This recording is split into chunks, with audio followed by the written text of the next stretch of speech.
अस्सलामुअलैकुम।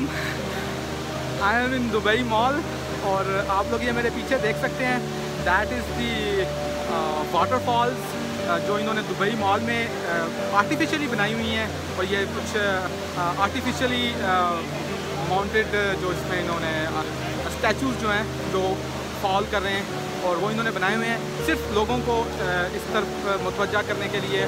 ऑलरेडी इधर काफ़ी सारी चीज़ें हैं जो लोगों को मुतवज्जा कर रही हैं और डेफिनेटली अगर कोई जगह पर आपको प्रीमियम और प्रो लुक्स मिल रही हैं किसी चीज़ की तो that will make you towards that.